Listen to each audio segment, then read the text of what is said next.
My name is Evelyn, and I am 32 years old. I live with my husband, Leon, in a small apartment on the quiet edge of the city. Our home isn't fancy, but it has everything we need: soft morning light, the smell of coffee, and a calm space where life feels simple. Every day, I follow the same gentle rhythm. I go to work, come home, cook dinner, water my plants, and share quiet evenings with Leon.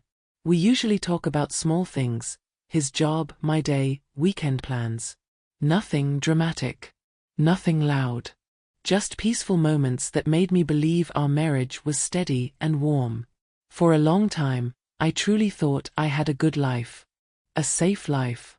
A life built with someone I trusted completely. And I always believed Leon was the most reliable man I had ever known.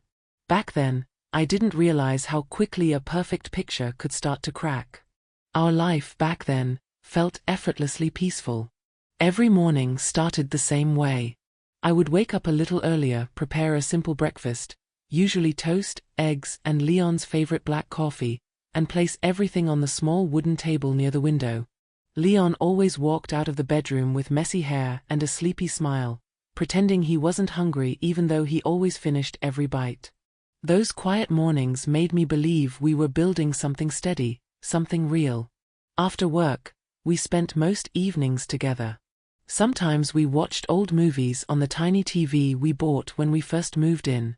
Sometimes we cooked dinner side by side, bumping into each other in the narrow kitchen and laughing as if life had no sharp edges.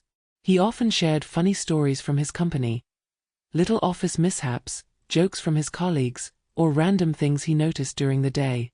I would tell him about my students, their small victories, and the moments that made teaching meaningful to me. We talked a lot about the future too. Our biggest dream was to buy a small house by the lake. I imagined myself planting flowers along the porch while Leon fixed something in the yard. It felt like a picture of the life we were slowly moving toward, step by step. But what I remember most clearly is the warmth. The small, familiar gestures. The way Leon would wrap his arms around me every night before we slept. The soft cadence of his breathing beside me.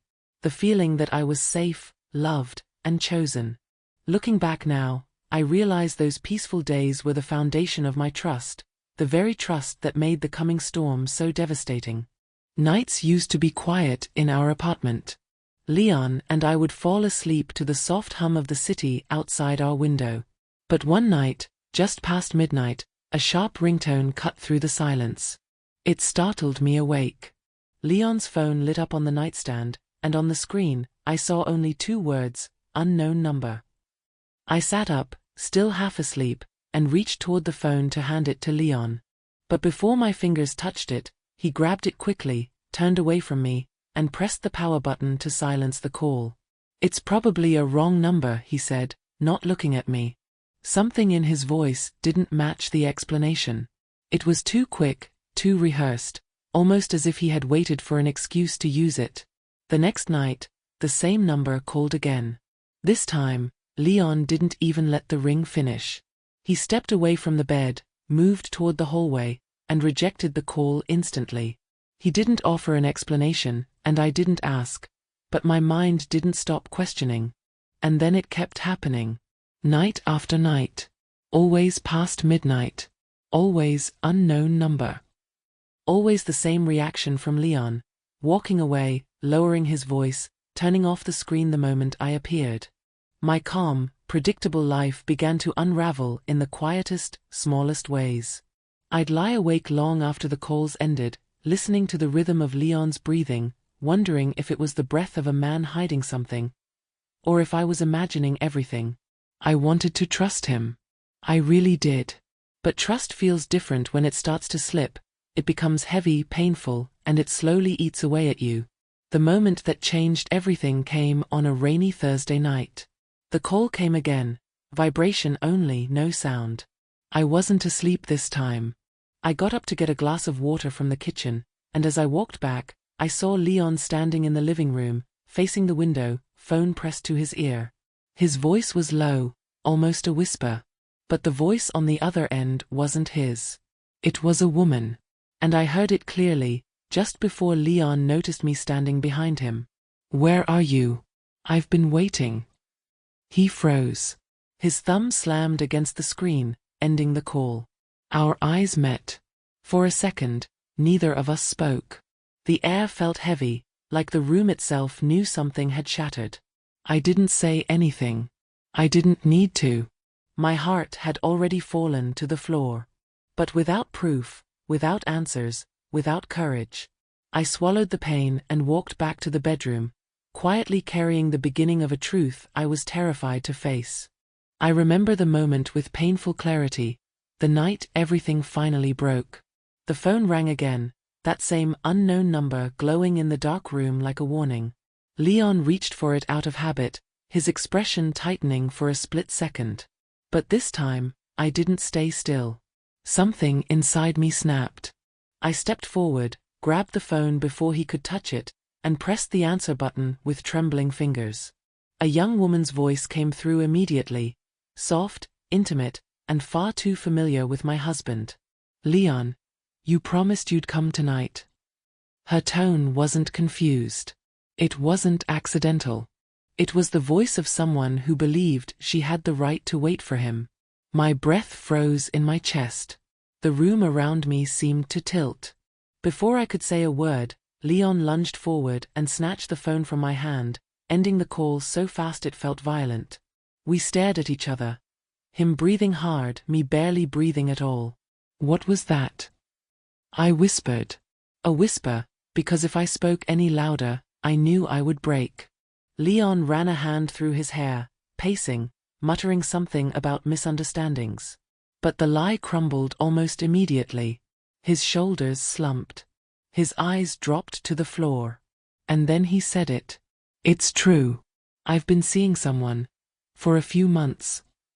The confession hit me harder than a shout ever could. It hollowed me out from the inside. I felt shock first, cold and sharp. Then a wave of pain rolled over me so intense I could barely stand. My chest tightened, my throat burned, my eyes blurred. I asked him why, over and over, as if a reason could make it less devastating. Leon said things about feeling distant, confused, pressured. Empty words. Useless explanations. With every sentence, I felt our marriage cracking apart. My voice eventually broke into anger, raw, shaking, messy. His voice rose too, full of regret but not enough to fix anything. The argument spiraled, loud and painful, two broken people shouting into the ruins of something they once believed in. And then, suddenly, I went quiet. The silence scared him more than my shouting. I walked into the bedroom, opened the closet, and pulled out a bag. I packed only what I needed, a few clothes, my documents, my wallet. Leon stood in the doorway, eyes red, begging me to stay, to talk, to reconsider. But I couldn't. Not after his truth had finally come to light. Not after months of being lied to in my own home. When I stepped outside, the night air felt colder than usual. That was the moment the last piece of trust between us shattered completely. And I knew there was no going back. I moved into my sister Mila's small guest room the same night I left Leon. Everything felt unfamiliar. The walls were plain, the bed was soft, and the silence was too loud. I lay awake for hours, staring at the ceiling, replaying every conversation, every smile, every moment when I believed our marriage was safe. The more I thought about it, the more a heavy emptiness spread in my chest. The following days were slow and painful. I went to work like a machine, speaking gently to my students while trying to hide the trembling in my voice. At night, when Mila fell asleep, I sat alone by the window and let myself break. I cried, not only because Leon betrayed me, but because I suddenly felt like I wasn't enough. Not pretty enough, not exciting enough, not lovable enough. Those thoughts wrapped around me like a cold fog. But one morning, after another sleepless night, I found a notebook on the table. Mila had left it there with a simple note, "Write. Let it out." So I opened it and began to write, not about Leon, but about myself. About the things I once enjoyed, painting simple landscapes, caring for my plants, teaching English to adults who believed they had no chance, yet tried anyway. Writing made me remember the version of me that existed long before heartbreak. I started taking short walks after work, breathing in the evening air, feeling the ground beneath my feet. Step by step, the fog in my mind began to thin. I wasn't healed, not yet, but I felt something shift inside, a small but steady awareness that my worth had never depended on Leon's loyalty. One quiet evening, as I closed my notebook, I whispered to myself, "I'm still here, and I'm still enough." Returning to my routine felt strange at first, as if the world had moved on while I was still learning how to breathe again. But I forced myself to show up, at work, in life, and for the version of me that had been ignored for too long. During my first week back at the office, I noticed something new in myself. I no longer felt the need to rush home, to check messages, to plan dinner in my head. My time was finally mine. That realization alone felt like a quiet victory. I signed up for an advanced design course, something I had postponed for years because I always prioritized Leon's plans over my own. Every evening, I would sit at my desk, sketching ideas, experimenting with colors, and rediscovering the joy of creating. It felt like meeting an old friend, the version of Evelyn who once dreamed boldly. Mila was my constant anchor. She cooked with me, listened without judgment, and reminded me gently that healing wasn't a straight line. Some nights I cried. Some nights I laughed. All of it was allowed. At work, a new colleague named Patrick joined our team. He wasn't a love interest, not a romantic chapter waiting to happen.